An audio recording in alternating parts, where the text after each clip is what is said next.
Welcome to Binge Breakthrough, the podcast designed to help you finally break through the barriers that keep you stuck feeling out of control around food. I'm Master Certified Coach Jane Pilger, and I want you to know that no matter how long you've been struggling or what you've tried, food freedom is possible, and I'm here to show you how. After years of therapy, eating disorders treatment, restrictive diets, and reading all the books, I was still stuck in the on-again, off-again cycle of restricting and binging until I was able to see it all from a new perspective that changed everything. Each week, I will share the strategies, tools, and mindset that allowed me to overcome my decades-long battle with binge eating. Your journey to body trust starts now. Let's dive in. Hello, trusted listener. Welcome to Binge Breakthrough. I consider you a trusted listener because I trust that you are listening to this podcast for a reason. I trust that you are going to hear something today that is insightful and impactful on your personal journey. So let's dive in. We're talking today about New Zealand. This is the second of two episodes where I'm talking about my next big adventure to New Zealand. So if you haven't listened to part one, which was last week, I'll put a link in the show notes, but I highly recommend that you go back and you listen to that where I share why I'm going to New Zealand, the journey to get here that is pretty much 5 years running now, and all of the obstacles that have taken place from that very first inspiration of, I would love to go to New Zealand, to now where I'm actually getting ready to go. So today what we're going to do is I'm going to share some pretty amazing stories with you, and I'm going to give you a sneak peek into what the trip will look like, and also what I'm doing not only to prepare for an amazing trip while I'm there, but also to set myself up for success in this period of time where I'm leading up to the trip, as well as when I get back. So if you haven't listened yet to last week's episode, I am going to New Zealand to race in the Ironman 70.3 World Championships in Taupo or Taupo, not sure which way you say it yet, but I'll let you know in the recap episode that I'll end up doing to tell you what the trip was like in December, on December 14th. So the 70.3, this is why it's called the Ironman 70.3 World Championships, it is the half Ironman distance. 70.3 is the number of miles that we will cover during the day of the race. So it's a 1.2 mile swim, a 56 mile bike, and a 13.1 mile run. If you add all those numbers up together, you get 70.3, which is the total number of miles. Now in New Zealand, they don't talk in miles, they talk in Ks. But this race and this distance, I believe, was started in the United States, which is why they talk in the number of miles. Now, not only do they not talk in miles and they talk in Ks, they drive on the left side of the road, which means we will also be riding our bikes on the left side of the road, which also means we will be grabbing our water bottles and things from the aid stations with our left hand, not our right hand. So even preparing for this, there have been a lot of different things. I have been practicing my grabbing water bottles with my left hand. Is not as easy as it sounds. So my husband and I have been having some fun with doing some bottle hand-ups on the road in front of my house. But I want to share with you today a couple of pretty amazing stories. So in last week's episode, I shared that qualifying for this race back in 2019, it gave me permission to dream even bigger. When I qualified for the half Ironman distance World Championship, I thought, gosh, maybe, just maybe, it might be possible to qualify for the Ironman World Championships in Kona, Hawaii. And I did that. I qualified and I raced in 22 and in 2023. So I want to tell you a story of a couple of things that happened in 2023 when I was there last October that are really pretty amazing. So in 2023, I was there And one morning I was going to go out for a bike ride just to, make sure that my bike had traveled okay, make sure everything was great, working well on the bike. And I went out early one morning to ride my bike, and I ended up running over a little rock that basically tore a gash in the hole of my tire. And so I had to walk my bike back to the car. Fortunately, it was less than a mile, but it meant that I needed a new tire. So I had to wait for the bike shop to open to get a replacement tire, which fortunately Todd was able to fix for me. And then he drove me back out to the Queen K Highway where I wanted to do my bike ride. And I went out to do my bike ride. So I was out there because of this whole situation with my tire. I was out there hours later than I normally would have chosen. So I get out there, I'm doing my ride, and as I'm coming back from my ride, I come across two women who had crashed very, very recently, crashed. And I was the very first person to come upon them. So they were okay, but they were not in a position to get on their bikes. They also didn't need, nor did they want, medical attention. So I called Todd, who happened to be just down the road at the coffee shop, and he came back to pick them up and to get them to their car, which was at the same coffee shop, and make sure they were okay. So Todd arrives and he's taking care of these women, and one driver, we'll call him George, he pulled up to make sure everything was okay. And once we knew they were okay, Todd was taking care of them, George and I started talking. And it turns out that George was there with his wife. We'll call her Stacy. And Stacy was participating in the World Championships as well. And she was out riding her bike. And so he saw us on the side of the road and he pulled over to make sure that we were okay, which he was the only person who stopped. He was an incredibly nice guy. And as we got to talking, I asked him where he was from. And he said he was from New Zealand.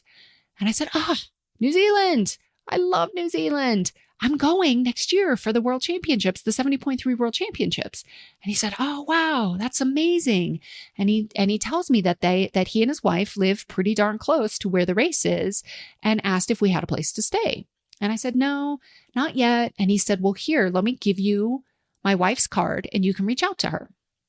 So I take her card and I connected with her after the race. Now, let me do a side note and just let you know, these two women who had crashed earlier, they were okay. They were a little beat up, but they were okay. They were both able to complete their race in Kona. And so that was all great. So after the race, I connected with Stacy, and she told me about some options in terms of staying with them. But at the time, I thought we would have other friends racing. And so I didn't take her up on anything. I thought we might have a big group of people going. And then over time, things changed. Our plans changed. And so it was just me and my husband. And I reconnected with Stacy. And she tells me, you can stay with us. No problem. We've got an extra room. And not only can you stay with us, you can also use my bike. So here we are, going to this place in New Zealand where finding accommodations is very challenging. There are a lot of people who are staying really quite far away because Taupo or Taupo is a very small town. There's not a lot of lodging there. And here we have this opportunity to stay with Stacy and George. And I had reached out with Stacy. I decided a lot of people travel with their bike, but we're turning this into a vacation after the race. And I really didn't want to have to deal with having my bike while also trying to be on vacation. So I had reached out to Stacy and said, hey, do you know any place I could rent a bike or anybody who might have one that I might be able to borrow? It turns out we're the same size. She is not racing and she has allowed me to borrow her bike. It is such an amazing, incredible situation. Their place is right by the transition area. So here we have this incredible place to stay. I do not have to worry about traveling with my bike. And none of this would have happened if the situation in Kona didn't happen. If I didn't have that gash in my tire that ended up me needing a different tire, that ended up with me going out on the bike hours later. If that other crash hadn't happened, if George hadn't stopped to make sure that everybody was okay, all these little things had to come into place for all of this to come together. I don't believe this is a coincidence. Now, would we have figured something else out? Of course. Of course we would. But these connections, it just goes far beyond coincidence. There is so much happening here that's like, wow, there are so many things that we just can't see. Things that you might look at and say, oh, that's awful. It's awful that you put a gash in your tire. It's awful that this happened. It's awful that that happened. But then look at the connections. Look at what happened because of the next situation. It's unbelievable. All right. So fun story that I wanted to share. So let's talk about what's happening when we go to New Zealand. We fly out on a Monday. Because of the time change, we actually miss Tuesday altogether. We arrive on a Wednesday, and my race is on Saturday. We're going to go to a hot springs near the area, do a little bit of relaxing.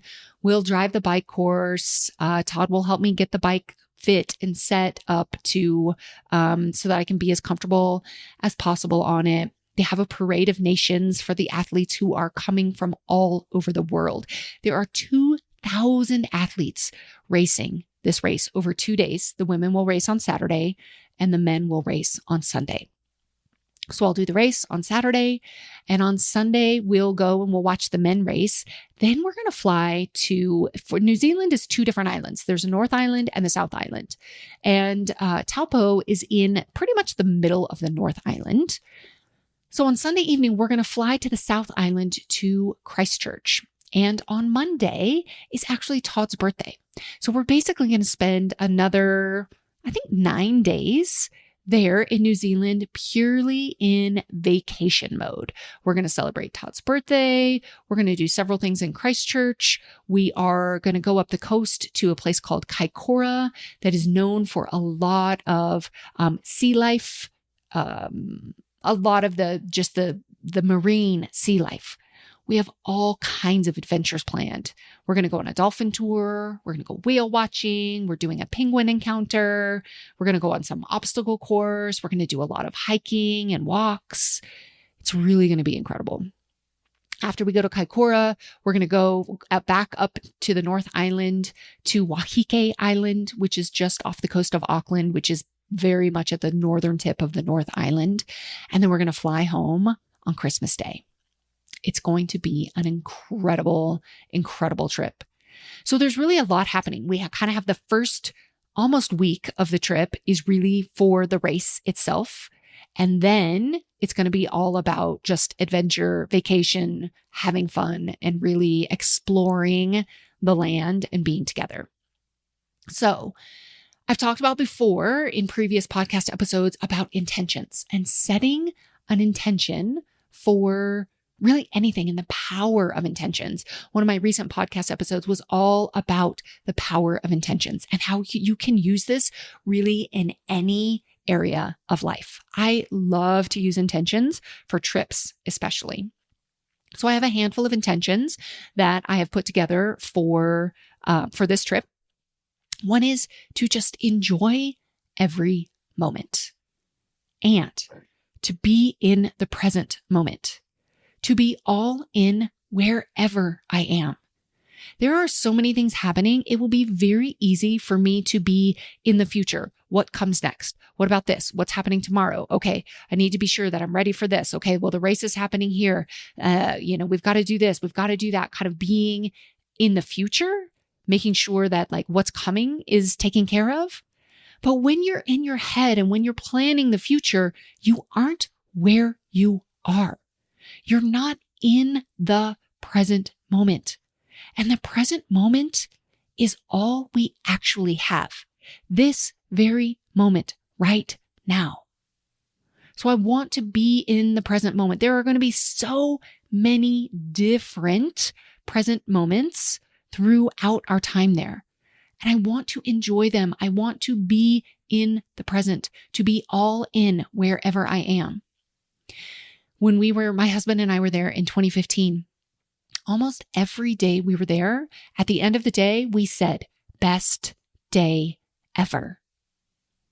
I have an intention to continue that tradition. Best day ever. Each day will have its own journey. Each day will have its own intention. But if we can end most, if not all of our days there saying best day ever, that just continues the wonder and the magic of New Zealand for us. I also have an intention to savor every moment, being in that present moment, savoring the people, savoring the experience, savoring the richness, savoring the fact that 5 years later, I'm actually there, to savor it. I have an intention for connection with my husband, connection with myself, connection with my body, appreciation for all that my body has been through to get to this moment, and an intention for joy. I want to enjoy this experience. We won't get to the best day ever if there's not a lot of joy, if there's not a lot of being in the present moment, being all in, savoring it. These are my intentions for New Zealand. So how am I setting myself up for success? I'm planning and recording podcasts in advance. As I'm recording right now, I'm doing my blog posts in advance. I've got my Cultivate group coaching program, so I'm bringing in guest coaches for them. I'm also setting up experiences where they can connect together and chat as a community and increase their own connection with each other and support each other. I'm communicating with my clients. On a personal level, we send out a Christmas newsletter every year with a bunch of pictures and kind of a brief update of what happened during the year. We've already completed 90% of it, but we've left 2 spots and about 1 or 2 sentences so that we can include New Zealand in our Christmas newsletter. But it's already mostly done. So all we have to do when we get back, insert those 2 pictures, insert those 2 sentences, print them out, and it's done. We're setting ourselves up for success. And then, what are the lessons learned from previous trips? Here's my lessons learned. Start packing early. I can remember years ago, we went on a trip, we went to Italy, and we didn't start packing for a long time. We were so busy trying to get ready and get all of our work done and everything else that we started packing very late. And we ended up staying up until 2 a.m. the night before our flight because we hadn't started packing early. And we thought, this is not the best way to start a big going across the world travel experience. Start packing early. Give ourselves plenty of time and space after we return. I have very little scheduled after we return. I know there's going to be a lot to do, but what I have learned from experience is not to put too much on my calendar and commit myself too much. I will end up using that space both to rest as well as to take care of whatever else needs to be taken care of. Get as much done as possible now without sacrificing sleep, rest, and fun. Sometimes what happens is there's so much stress. I got to get it done. I got to get done. I've got so much to do. And then we sacrifice sleep. We sacrifice rest. We're so stressed out to try to get to the fun. We don't want to do that. Yes, we want to make sure that we can get things done without sacrificing the sleep, the rest, the fun, and the connections. Because all we have is this present moment. Another lesson learned, let people know that we will be gone and mostly unplugged. Communicating expectations, letting people know so that when we do unplug, we're not worried about people thinking that they might be, that they're expecting a response from us and quickly. Another lesson learned, trust everything and everyone will be fine without us. I think sometimes, we think we've got to be so available. People are going to, people need us. It's like, no, actually, everything's going to be okay. Everyone is going to be okay. And we'll come back and we'll get right back to it.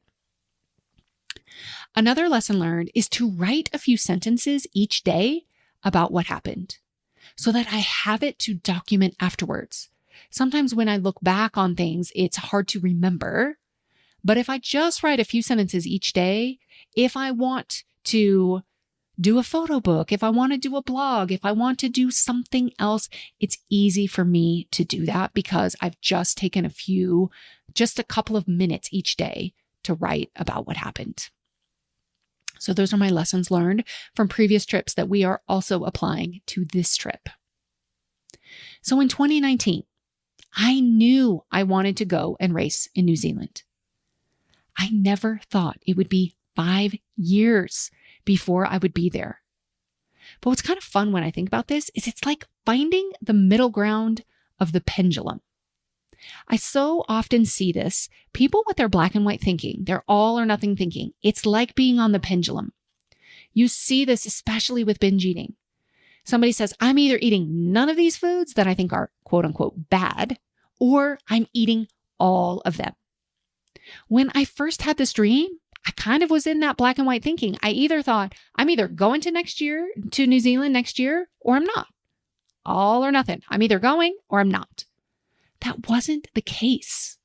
I did qualify, but I had to wait. I could have settled for other races and I could have transferred my entry as I kind of described in last week's episode, but that's not what I wanted. I wanted to go to New Zealand. And if you happen to be listening to this podcast as it airs live in 2024, I have just arrived. So what about you? What dreams do you have for yourself? What is your next step towards believing that it might be possible for you? The next step might be finding someone who can hold belief for you until you can hold it for yourself. This is exactly what a coach can do for you. I would not be in New Zealand right now without a coach who believed it was possible for me. If you are ready to pursue your dreams, and if you wonder if I might be the one to hold belief and guide you towards your goals, click the link in the show notes to schedule a call. I love connecting with new people who are pursuing what's possible in their own lives. All right, that's what I have for you today. Stay tuned for next week's episode where I have a big announcement for you. It's something I have been working on for months, and I can't wait to tell you about it. I'll see you then. If you like what you're hearing on the podcast, you will want to be sure to follow me on Substack. There, you'll find additional articles, discussion, and a library of all of the podcast episodes to help you on your journey with food. You can also access deep dive workshops and get behind the scenes audio and video that will help you understand and overcome your food struggles. Find me under The Peaceful Eater at janepilger.substack.com. I'll see you there.